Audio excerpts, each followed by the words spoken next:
বুঝলাম না, আমি কি গরু ছাগল? তুমি আমাকে ওয়াশরুমের মধ্যে আটকে রাখছো। আরে আস্তে চুপ, আস্তে কথা বলো। কেন আস্তে কথা বলবো? আরে আস্তে কথা বলো, আমার হাজবেন্ড আসছে বিদেশ থেকে। কি বের করতে পারো নাই? তাহলে ভালোবা ফোন দিছো আমারে? আমি না তোমারে বললাম ওরে বাসা থেকে বের করবা, বের কেন করেনি? আরে বাবা তুমি এমন করে কথা বলো কেন? আগে আমার কথাটা শুনো। কি শুনবো তোমার? তোমাকে আমি বলছি ওরে বাসা থেকে বের করবা, আর তুমি বের না করে আমাকে ফোন দিছো। আরে বাবা আস্তে কথা বলো, আমি কিন্তু তোমার সাথে লুকে লুকে কথা বলি। আমার হাজবেন্ড কিন্তু ঘুমাইতেছে, শুনলে কিন্তু আমারও খবর আছে।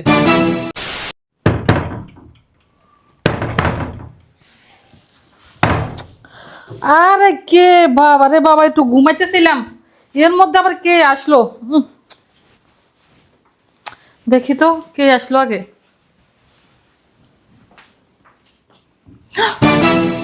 আমার হাজবেন্ড। বুঝলাম না, আমার হাজবেন্ড আমারে না বইলা হঠাৎ করে প্রবাস থেকে চলে আসলো। আশরাফ তো বেডরুমে, যদি আমার হাজবেন্ড আশরাফটা দেখে কি যে হবে। আগে এক কাজ করি, আশরাফটা রুম থেকে বের করে যাই।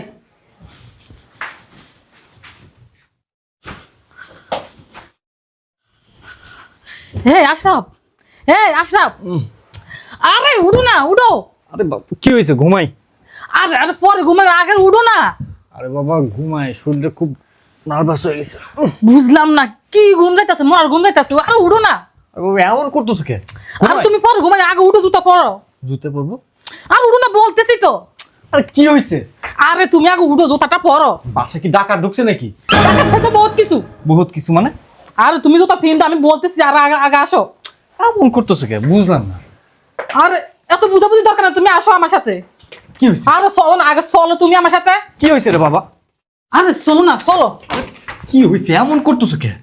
আরে কি হয় না সেটা বলো তো। আল্লাহ রাসূল তুমি এখন আমার সাথে চলো, আগে চলো না, চলো। বুঝলাম না কিছু। আরে চলো না, চলো। কি হয়েছে?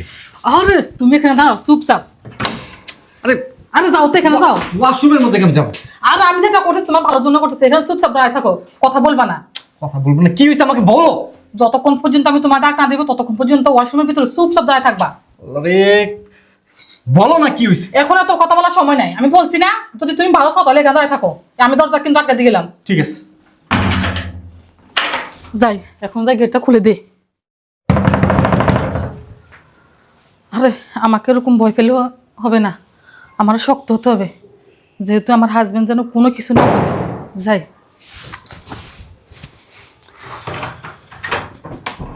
সারপ্রাইজ। আরে রাখো তোমার সারপ্রাইজ। কেন তুমি খুশি হও নাই? তুমি যে আসবা আমার 1 মিনিট ফোন দিতে পারো নাই? ফোন দিয়ে আসলে তো আর এই সারপ্রাইজটা হইতো না। আর তুমি কি বলো, তুমি এত বছর পর দেশে আসবা, আমি এয়ারপোর্ট যাবো, আমি কত পরিকল্পনা করে রাখছি, আমি শাড়ি কিনবো, গহনা কিনবো, সাজে গুজে এয়ারপোর্ট যাবো। তুমি দেখো না অনলাইনে স্বামীরা আসলে বোরা এয়ারপোর্টে যায়, কত সুন্দর করে সাজে গুজে ফুল নিয়ে জামাইরে বরণ করে। তুমি আসলে এখনো সেই একঘেয়েমি সেকালে রয়ে গেছো। বর্তমান যুগ, আপডেট যুগ। এখন কোনো ওই এয়ারপোর্টে যাওয়া, দলবান্ধা অপেক্ষা করা, প্লেন এসে কখন ল্যান্ড করবে, কখন নামবে, ইমিগ্রেশন পার হবে, একটা বাড়তি ঝামেলা। আর যে হুটাৎ করে চলে আসছি, তোমার একটা সারপ্রাইজ দিছি, তুমি তো খুশি হওয়ার কথা। তুমি যাইবো না কেন? আমি একটুও খুশি না। কেন খুশি না বলো তো? আমি কি তোমাকে ভালোবাসি না? আমি কত স্বপ্ন দেখছি আমার হাজবেন্ড বিদেশ থেকে আসবে, আমি এয়ারপোর্ট যাব, আমার হাজবেন্ডকে নিয়ে বড় একটা রেস্টুরেন্টে খাবো, তারপর বাসায় আসবো। Of course, why not. আমরা ঘুরবো, বেড়াবো, বড় বড় রেস্টুরেন্টে খাবো, সারাদিন ঘুরবো, সকালে বের হবো, সারাদিন ঘুরবো, রেস্টুরেন্টে খাবার খেয়ে রাতে বাসায় ফিরবো, রিল্যাক্সে দুজনে একটু সুখ দুঃখের কথা বলবো, এই তো। চলো। না, তুমি আমার ধরো না। একটা কথা বললে, এতদিন পর বিদেশ থেকে আসছি আমি। আসো। আমি বলছি না তুমি আমার ধরো না, আমি খুশি না। আরে আসো না। আরে সারা তো, বলছি না আমার ধরো না। কি খাবে সেটা বলো। আমার এক গ্লাস পানি দাও। আচ্ছা ঠিক আছে, দিতেছি।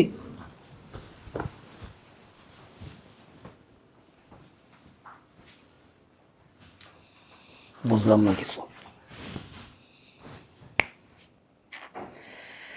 তাহলে যে বাইরের থেকে মানুষজন যা বললো সেটাই সত্যি? আমার তো তাই মনে হয়। ব্যাপারটাকে বুঝতে দেওয়া যাবে না, ঠিক আছে? টেকনিক্যালি আমাকে আসলে জিনিসটা জানতে হবে, ঠিক আছে?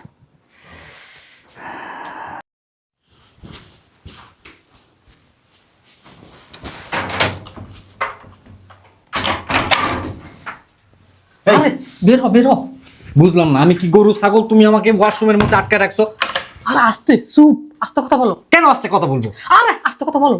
আমার হাজবেন্ড আসছে বিদেশ থেকে। কি? হ্যাঁ তোমার হাজবেন্ড আসছে? হ্যাঁ রে বাবা, হ্যাঁ, এই কারণে তো তোমার এখানে আমি লুকে রাখছি। তুমি বুঝো না? বুঝতে পারছি। শোনো, তুমি এখন চলে যাও, তাড়াতাড়ি চলে যাও। আমার হাজবেন্ড কিন্তু রুমে গেছে, এটাই সুযোগ, পরে কিন্তু আর পালাতে পারবে না। কি? আমি চলে যাব? কোথাও যাব না। আরে বাবা আস্তে কথা বলো। আমি কেন আস্তে কথা বলবো? আমি তোমার হাজবেন্ডকে কোনো ভয় পাই না। তোমার ওই হাজবেন্ডকে গোনার টাইম আমার কাছে নাই। আরে বাবা বলছি না আস্তে কথা বলো। বলো, যদি আমার হাজবেন্ড একবার জানতে পারে তুমি এখানে আসো বা আমি পরকীয়া করি, সোজা তোমার পুলিশের কাছে দিয়ে দিবে। আচ্ছা ঠিক আছে, শোনো, যাচ্ছি, তবে আজকে রাতের মধ্যেই তোমার হাজবেন্ডকে বের করবা। আমি কালকে তোমাকে আমার মতো করে পেতে চাই, কথাটা মনে রেখো। আরে বলো, এখন যাও, আমি দেখতেছি কি করা যায়। চলো চলো বের হবো। বের করবা? আরে বের তুমি আগে। আচ্ছা।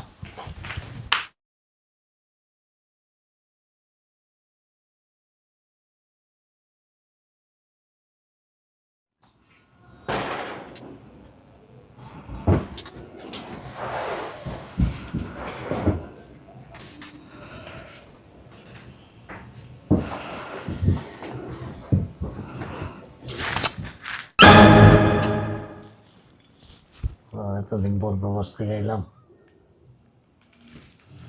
ভালো লাগে এটি।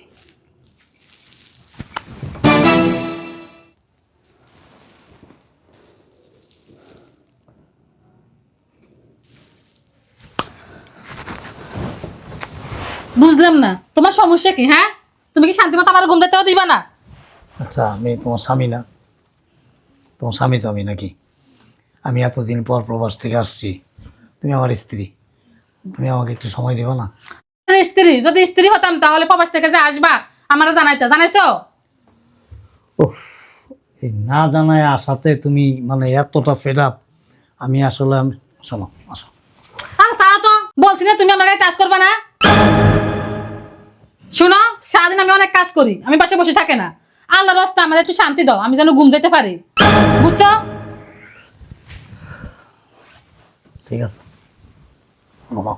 আমার দেখো ঘুমের ভিতরে আমার গায়ে যেন হঠাৎ না আসে, নাহলে কিন্তু আমি এখান থেকে চলে যাবো, ওই রুমে যেয়ে ঘুমাবো। ঠিক আছে, আসবে না, ঘুমাও।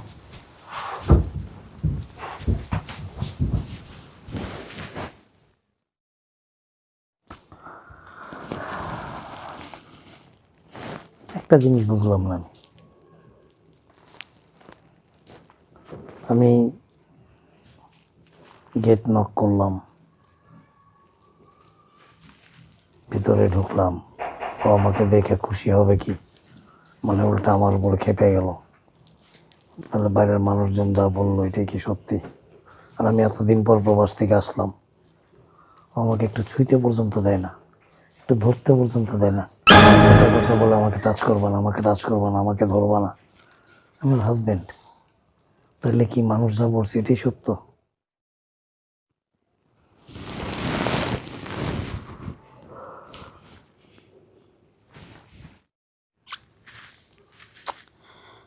বুঝলাম না, একদিকে আমার হাজব্যান্ড, অন্যদিকে আশরাফ, কি যে করি। আশরাফ তো আমাকে হুমকি দিয়ে গেছে, যদি আজকের দিনের ভিতর আমার হাজব্যান্ডকে না বের করি না তাহলে ও আবার আসবে। এখন আমি আছি মহা বিপদে, কি যে করি। যা করার আজকে আমাকে কিছু একটা করতে হবে। দেখি তো ঘুমাচ্ছে কিনা।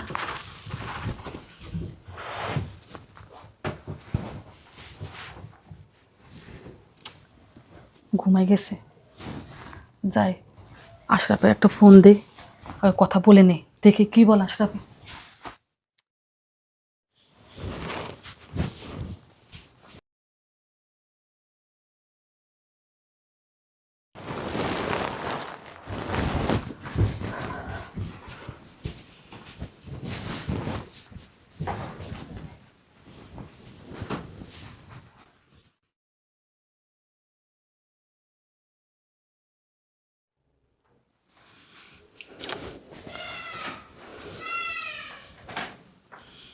হ্যালো, আশরাফ কই তুমি?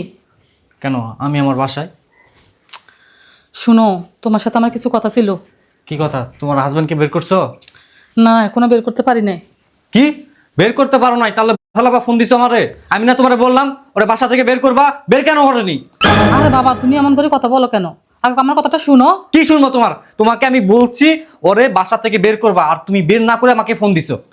আরে বাবা, আস্তে কথা বলো। আমি কিন্তু তোমার সাথে লুকে লুকে কথা বলি। আমার হাজব্যান্ড কিন্তু ঘুমাইতেছে, শুনলে কিন্তু আমারও খবর আছে। আচ্ছা কি বলবা বলো। শুনো, আমি একটা চিন্তা করছি, আমরা পালাই যাব। কি হ্যাঁ হ্যাঁ। পাগল হয়ে গেছো তুমি? আরে এটা ছাড়া আমাদের আর কোনো পথ নাই তো। পথ থাকলে কি না থাকলে কি, তুমি কি ভাবছো আমি তোমারে পালা নিয়ে যাবো? আর আমি তোমারে পালা নিয়ে যা লাভ কি আমার? আমি তো তোমারে রাখতে পারবো না, কারণ আমার কোনো জায়গা নাই। তুমি তো ভালো করে জানো আমি থাকি মেসে। আমি মেসে কি তোমারে নিয়ে যা থাকতে পারবো বলো? আরে তুমি এত কিছু চিন্তা করা লাগবো না। শোনো, আমার হাজবেন্ড প্রবাস থেকে আসার সময় অনেক কিছু নিয়ে আসছে। আমি যা যা আছে, টাকা পয়সা যা জিনিস সব কিছু নিয়ে তোমার সাথে ফালাই যাবো। তাও তো আমরা সুন্দর একটা সংসার করতে পারবো। তাহলে অবশ্য মানে আমি তোমাকে নিয়ে পালাইতে পারি, সমস্যা নাই। আচ্ছা ঠিক আছে, তুমি আমাদের গেটের সামনে দাঁড়াও, আমি এক্ষুনি সব কিছু নিয়ে বেরিয়ে যাব। আচ্ছা ঠিক আছে, তাড়াতাড়ি আসো, আমি তোমার বাসার সামনে আসতেছি। আচ্ছা ঠিক আছে, আমি রাখলাম। ঠিক আছে। আচ্ছা।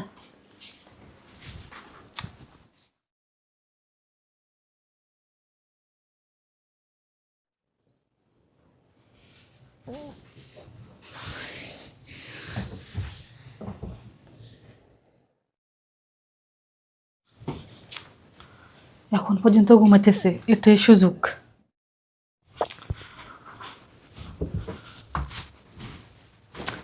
ঘুমাইতেছে, গভীর ঘুমে আছে। যাই।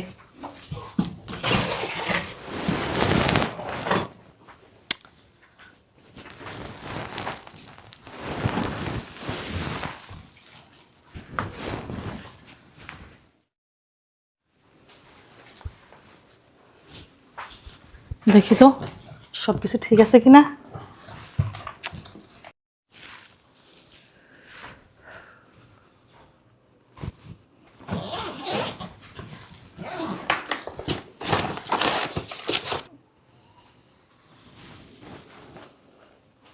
সবকিছু ঠিক আছে, অনেকগুলো গয়না, অনেকগুলো টাকাও আছে।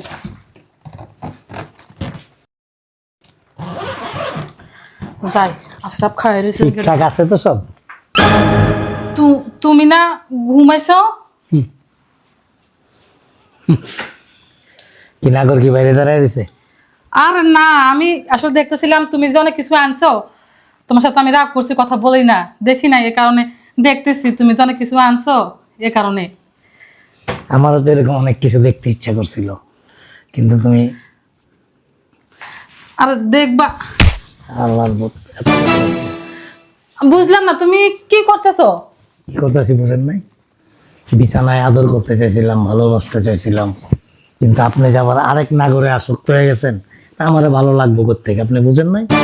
আপনার হলো নিত্য নতুন প্রয়োজন, নিত্য নতুন লাগে আপনার। আর তুমি কি পাগল হয়েছো? বিশ্বাস করো, ওরকম কোনো কিছু আমার না না, ওরকম কোনো কিচ্ছু না, ওরকম কোনো কিছুই না। স্বামী প্রবাস থেকে আসছে এত বছর পরে, রাতে বিছানায় গেছে, স্বামী ধরতে গেলে কারেন্ট মারে, স্বামী টাচ করা নিষেধ, স্বামী কাছে ডাক দেওয়া নিষেধ। কারণ কারণ হলো ওই যে অন্য নাগরের মধু খায়। আর তুমি কি পাগল হয়েছো? যে সমস্ত নারী গো মধু, শোনো। শোন, যে সমস্ত নারীদের মধু অন্য পুরুষে খায় না, ওই সমস্ত নারীদের কাছে স্বামীরা ভালো লাগে না, আর স্বামীরা স্বার্থের জন্য আরে তুমি গায়ে হাত তুলো কেন? তুমি আমার কথাটা শোনো। চুপ! একটা কথা শোনো, শোনো না, আমার মনে যদি এরকম কোনো কিছু থাকতো আমি তো আগে যেতাম। তুমি যখন প্রবাসে ছিলে তখন তো আমি যেতাম গা। যাবি না তো, যাবি না। তোর স্বামী নামের একটা সাইনবোর্ড দরকার আছিল, ওইটা রাখছস। আর ওই স্বামী নামের সাইনবোর্ড রাখা তলে তলে নাগর রাখছস, নাগররে দিয়া শরীরের চাহিদা মিটাইছস। আর টাকা পয়সার জন্য তো স্বামী আছেই। তোর মতো নারীরা কি করে জানো? স্বামী নামের একটা সাইনবোর্ড রাখে আর তলে তলে অন্য পুরুষের লগে শরীরটারে বিলাইয়া দেয়। আর তুমি এইরকম নারী নিয়ে সংসার তোমার সাথে করা সংসার করে 10 বছর হচ্ছে। আমার লগে 10 বছর সংসার করো, আমার দুর্ভাগ্য যে তোর মতো নারীর আমি বিশ্বাস করছি। আমি বুঝতে পারি নাই যে তুই আমার ঘরে আইসস, আমার সাথে সংসার করছস, শুধু স্বামী নামের একটা সাইনবোর্ড প্রয়োজন ছিল তোর, ওই সাইনবোর্ডটা তুই ব্যবহার করছস, এছাড়া আর কোনো কিছুই না। মন থেকে কোনোদিন তুই আমার ভালোবাসস নাই। যদি মন থেকে ভালোবাসতি তাইলে কি তো জানস? হ্যাঁ, আর তুমি আমার বিশেষ করে আমি তোমার অনেক আর ভালোবাসি। কি বিশ্বাস করুম, মন থেকে যদি ভালোবাসতি, আমি এতদিন পর প্রবাস থেকে আসছি, তুই খুশিতে কত কত হয়ে যেতি, আত্মহারা হয়ে যেতি, তোর বিছানায় গিয়ে আমি তোরে ডাকতাম না, তুই আমারে ডাকতি যে তুমি এদিকে আসো। বিশেষ করে তুমি আইসা আমি অনেক খুশি হয়েছি, মানে তোমার সাথে একটু রাগ দেখাইছি, দেখলাম তুমি কি করো। এখন দেখলাম যে না, সত্যি সত্যি তুমি আমার অনেক ভালোবাসো। শোন। বিশেষ আসলে আমি অনেক খুশি হয়েছি, তুমি আমার জন্য অনেক। কিছু মেয়ে লোক আছে বুঝছস, রান্ধে মুরগি খাওয়াই ডাইল, তখন মতো মেয়ে লোক যারা না, এই তখন মতো নারী যারা মুরগি রান্ধে ঠিকই, তবে বাতারের লেগা, লাঙ্গের লেগা, স্বামীর লেগা না, স্বামীরে খাওয়াই ডাইল। তুই এসব ঠিক ওই নারী, বুঝছিস নাই? আমার কোনো বাপ তোর একটা, আমি আবারও বলতেছি, তোর একটা স্বামী নামের সাইনবোর্ড দরকার আছে, যাতে কেউ সন্দেহ না করে, যাতে কেউ সন্দেহ না করে। এই জন্য স্বামী নামের একটা সাইনবোর্ড রাখছস, আর অন্য পুরুষ নিয়া শরীরের চাহিদা মিটাস আর নিজের বিলাসিতা করস। তুমি কি পাগল হয়েছো? একটা কথা বলবি না, খবরদার, কি প্যান কোয়াইট, বি কেয়ারফুল। আমি তোর মুখে কোনো কথা শুনতে চাই না। আর- তোর মতো কলঙ্কিনী নারী নিয়ে সংসার করার চাইতে একটা ফকিন্নি ভিখারি পতিতালয়ের থেকে একটা মেয়ে এনে যদি সংসার করতাম, তারপরও জীবনে সুখী হতাম। অন্তত একটা পুরুষের দিকে তাকাইতো। পতিতালয়ের মেয়েরাও সংসারী হয়, কিন্তু তোর মতো চরিত্রের মেয়ে যারা, তারা কোনোদিন সংসারী হইতে পারে না। আমার হাড় ভাঙা পরিশ্রমের কামাই।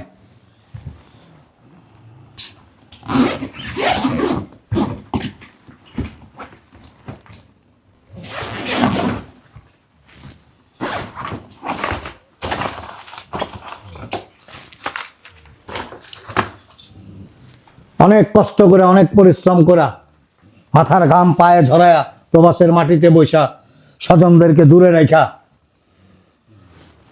বুক ভরা স্বপ্ন দেখছিলাম, মনে অনেক আশা ছিল, স্বপ্ন ছিল, আর সেই পরিশ্রমের টাকা দিয়ে এগুলি করছিলাম। একটা সময় আইসা আমি আমার স্ত্রীকে খুশি রাখবো, আনন্দিত রাখবো, এবং স্বজনদেরকে নিয়ে, আমার স্ত্রীকে নিয়ে বাকি জীবনটা আমি আনন্দে কাটাবো। কিন্তু তোর চরিত্রের কারণে আমি পারলাম না।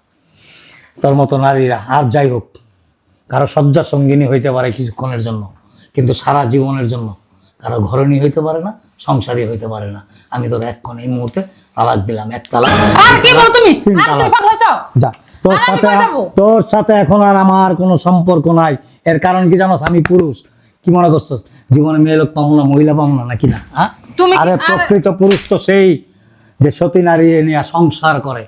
অসতী নারীকে নিয়ে সংসার করার চাইতে সারা জীবন নারী ছাড়া, সঙ্গ ছাড়া থাকা অনেক অনেক বেটার। যাবে এটা আমার সংসার, আমি আমাদের সংসার আছে না। তার সংসার তো তালাক দিয়ে দিয়েছি আমি, তোর সাথে আমার ছাড়া ছুটি হয়ে গেছে, ডিভোর্স হয়ে গেছে। এখন তুই পর নারী, আমি পর পুরুষ, তো তোর সাথে আমার কোনো রিলেশন নাই। Please get out. বিশেষ করে তুমি আমার আই সে গেট আউট, তুমি আমার মাফ করে দাও। Don't talk. আমি কই যাবো বলো? তুমি ছাড়া আমার কে আছে? মাপ কারে করা যায় জানোস? যে ভুল করে। তুই তো ভুল করস নাই, দিনের পর দিন এই কাপড়টা খুইলা আরেকটা পুরুষ নিয়ে ঘরে ঘুমাইছস, তার সাথে শারীরিক সম্পর্ক করছস। আর এটা ভাবতে গেলেই তো অবাক লাগে। আমি একজন পুরুষ, আমি এইটা এত কিছু জানার পর, শোনার পর, তোর নিয়ে যদি সংসার করি, কুকুর নিয়ে সংসার করা এক সমান। আর আমার তো আত্মহত্যা করা উচিত। তুমি আমার বাইরে এখান থেকে বেরো, তুমি আমার আর একবার মাফ করে দেখো, আমি আর জীবনের বাইরা ফাজিল কোথাকার। আল্লাহ যা করে ভালোর জন্যই করে।